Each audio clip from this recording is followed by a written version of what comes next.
Isn't it interesting that there's a lot of content on the internet at the moment about dating, mating dynamics and stuff? Almost no one ever talks about love. Like, it's very rare. If you look at the most popular channels on YouTube, even mine to some extent, you know, it's this quite sort of sterile, transactional, commercial value for value exchange. That's what people are talking about. They're talking about it in this sort of like performatively autistic, like you give me the thing and I give you the thing and our values meet. Like it's a currency of some kind. And so rarely do we actually talk about, all right, yeah, and like, how does this make you feel? And what's the love between you two people like? And I think that is a conversation that's wildly missing from a lot of this talk. It's why I've started talking in terms of finding love, because I just, you know, for me, most people who genuinely deeply want to find love, they don't really want to date. They want to find love. I didn't want to, you know, like when I was being more intentional in my love life, it's not like dating was the most appealing thing in the world to me. I'm an introvert. I don't want to leave the house most of the time. So the idea that I have to go and talk to a person in order to end up in a relationship with them feels like an annoying step. But finding love is something I truly believe pretty much all of us want. Like on the deep, deep human level, we want to find love. And when you frame it, when you talk about dating, people are like, oh, dating, I don't want to date. But when you talk about finding love, it's hard for people to say, that's not something that's important to me. And the whole point of this book was to show people, even if you've struggled for years and years in this area, even if it feels like nothing's working, or if it feels like what you are trying to find is eluding you, what is a better path to finding love? How do you do love better? And that's what really excites me now. And I think that goes much deeper than strategies. That gets into like, what's really going on with us? What's going on with me that I keep getting attracted to this kind of person that is chaotic? What's going on with me that I keep chasing these people that aren't really investing in me, or that make me feel really unsure of myself? Why do I find someone more attractive when they don't text me back than when they do? What's going on there? And those have become the fascinating questions for me. And it's not our reality, the one we've experienced our whole life, is really it's just our reality. It's not reality itself. And I realized this more and more in my life, where I would just look at people who experienced life differently than me and go, what are they doing or thinking that is different from the way I'm doing it or thinking about it, that means they have a different result? Like, I have a whole chapter in this book called, there's two chapters that live together that are two of my favorite chapters in the book. One is called Never Satisfied, and the other one is called How to Rewire Your Brain.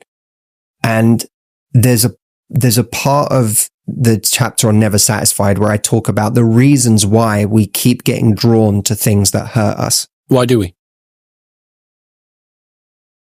For one, it's what we know. So if something I talk about like a dolphin in captivity, right? Because we're very good. We have a culture right now, self-development wise, that anytime someone's going towards something bad, we say you have a self-worth problem.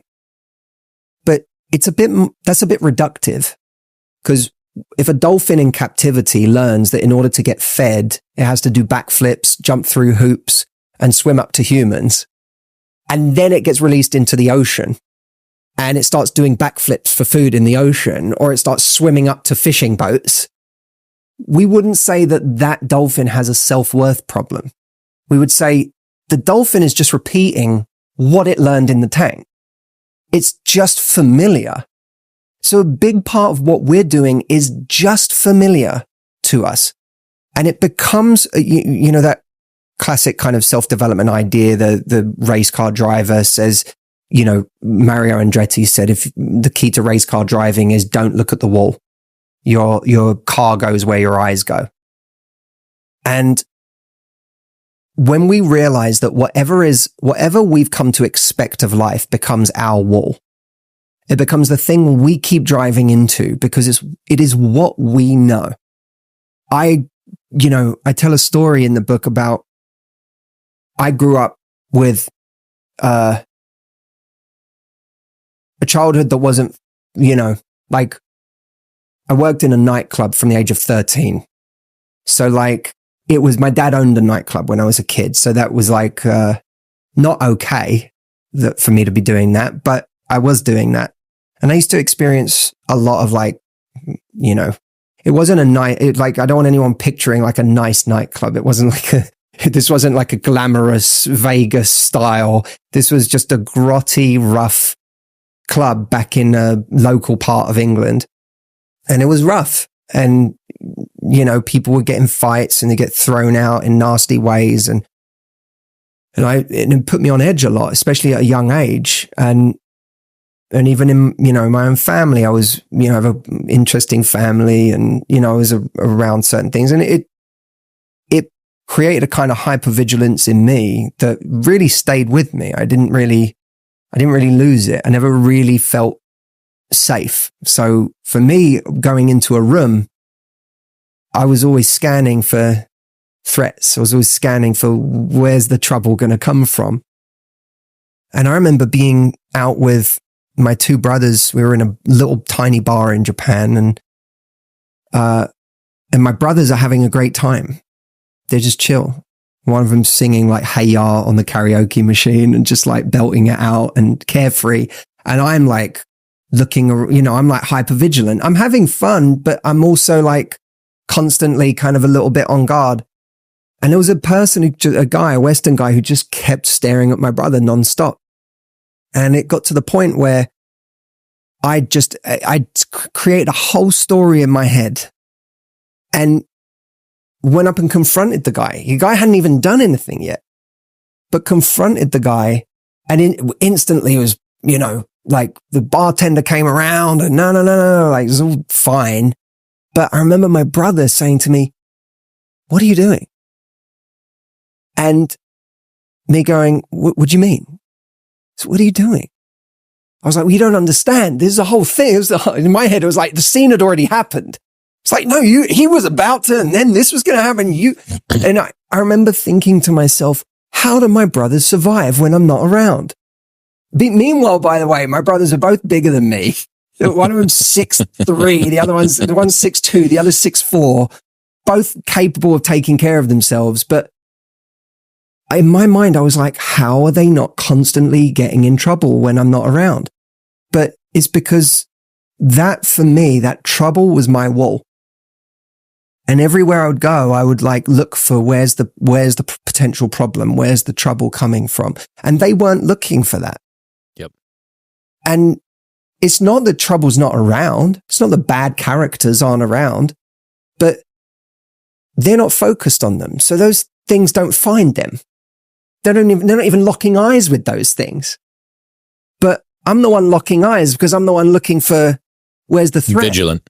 Yeah. And the sad part about that, this is the really tragic part, is that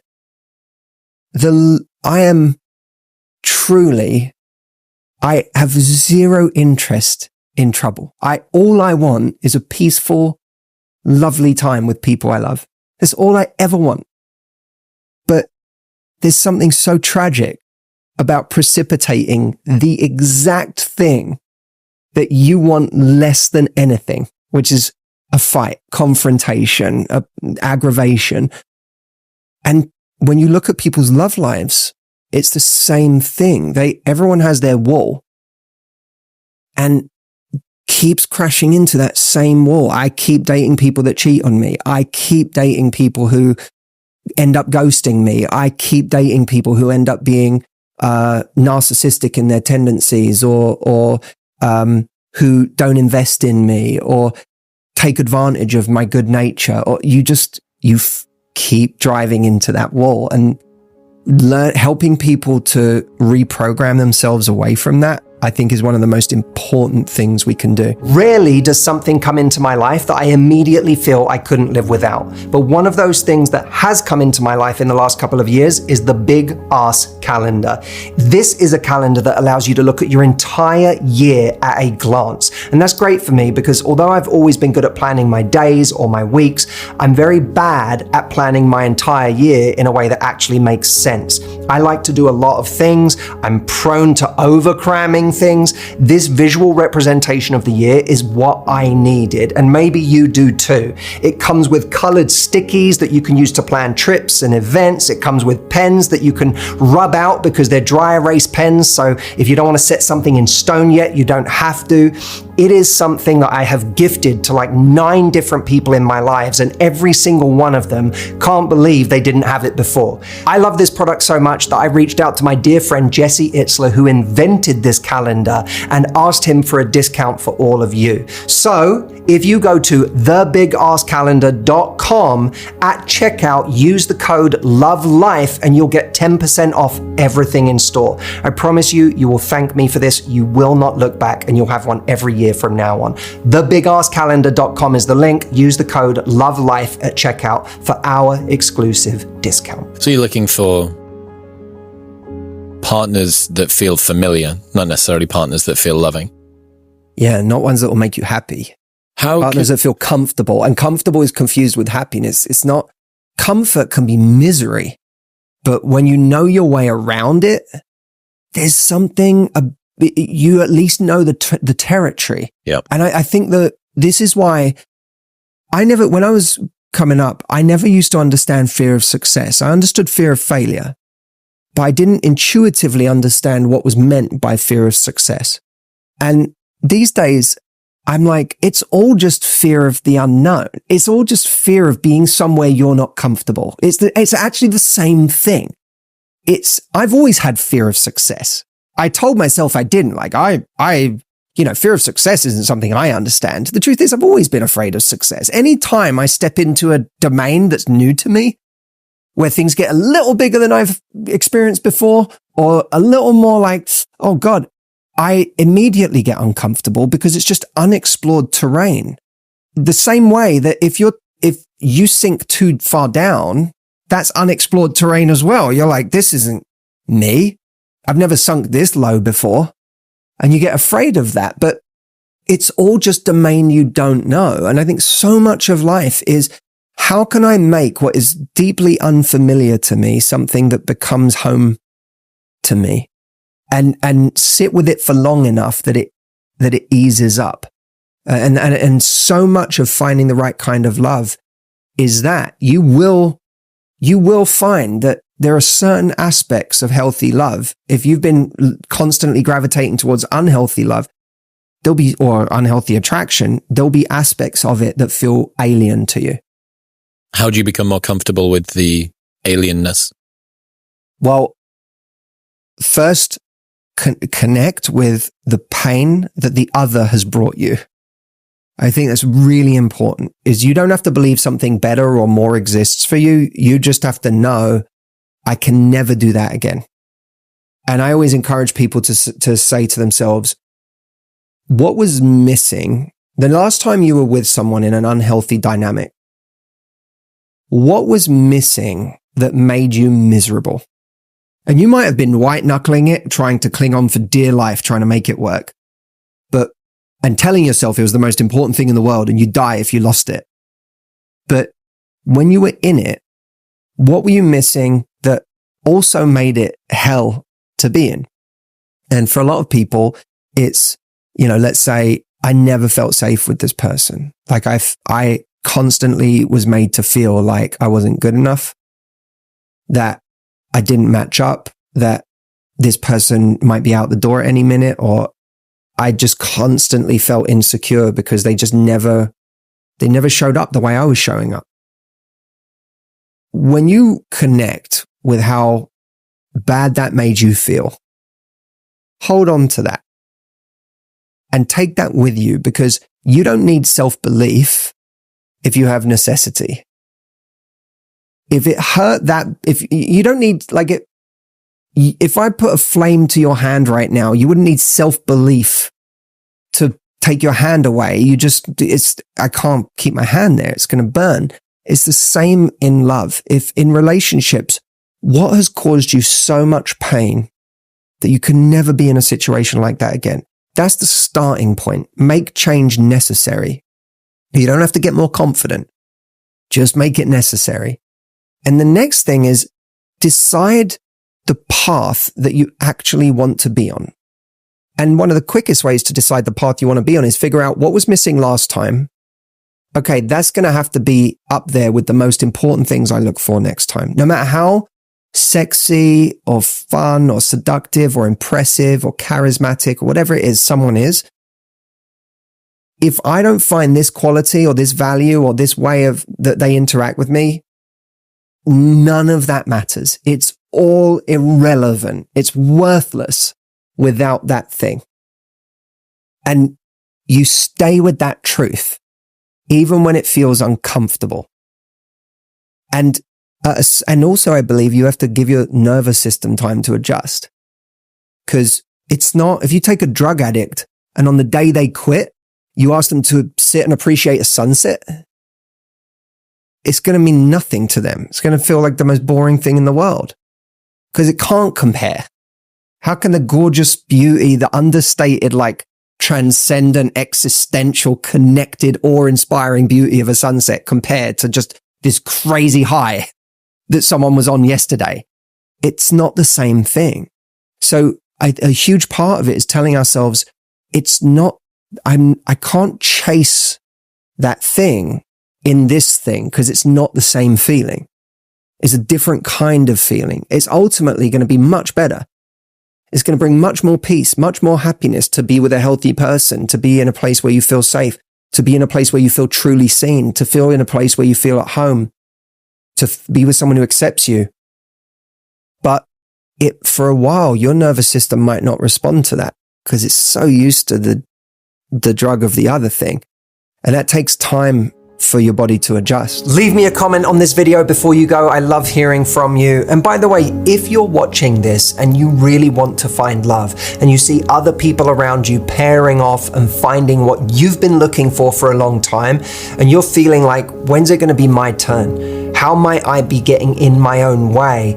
Is there something I'm doing to sabotage my chances in this area? How can I finally find what I'm looking for? I am going to be helping people uncover their deeper patterns, understand their blind spots, and find what they're looking for this October at my retreat. If you haven't got a ticket yet, you can get your tickets at mhretreat.com. And don't worry if you can't make it to be there in person in Miami with us. There is a virtual ticket that means you can participate in this event and get the content from it from wherever you are in the world. Go check it out at mhretreat.com. Grab your tickets. And I can't wait to see those of you who are coming.